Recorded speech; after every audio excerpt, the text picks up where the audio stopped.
Welcome to Bible in a Year, Day 109. Today we complete 1 Samuel with the readings of chapters 28 through 31 and also Psalm chapter 18. David is still dwelling among the Philistines in Ziklag, given to him by king of Gath, Achish. The Philistines are once again waging war against Israel, and Achish reminds David that he and his men are to fight with him, and David agrees. Meanwhile, Saul calls out to God. God had left Saul and does not answer, so even though Saul had outlawed mediums, he goes to a woman and asks her to let him speak with the deceased Samuel.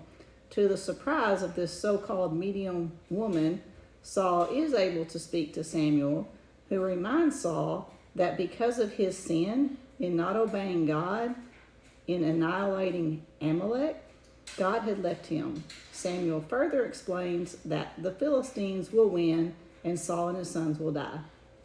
When the other Philistine commanders notice David and his men headed into battle with Achish and his army, they say, "No way, he will turn against us," and they require Achish to send David back to his land in the Philistine area.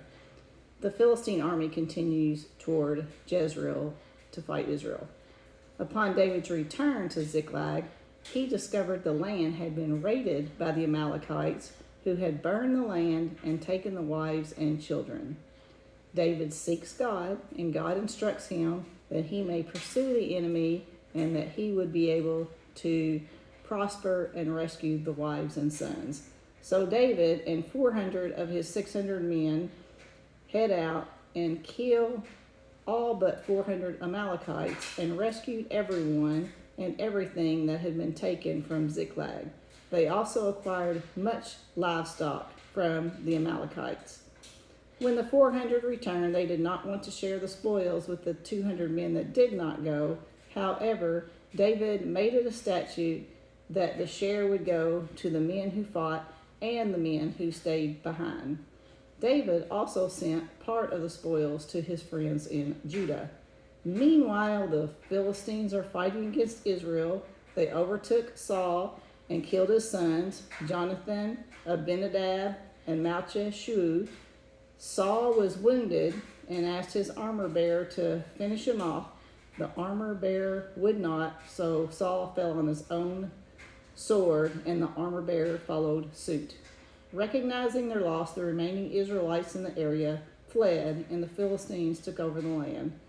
The Philistines found Saul and violated his corpse. Some of Saul's valiant men took the bodies of Saul and his sons, burned them, and buried their bones, at least attempting to give him a proper burial. As David is at last seeing victory, here are some verses from Psalm 18, written by him during this time. "I love you, Lord, O my strength. Lord, the Lord is my rock and my fortress and my deliverer, my God, my rock, in whom I take refuge, my shield and the horn of my salvation, my stronghold. I call upon the Lord, who is worthy to be praised, and I am saved from my enemies. In my distress I called upon the Lord. To my God I cried for help. From his temple he heard my voice, and my cry to him reached his ears.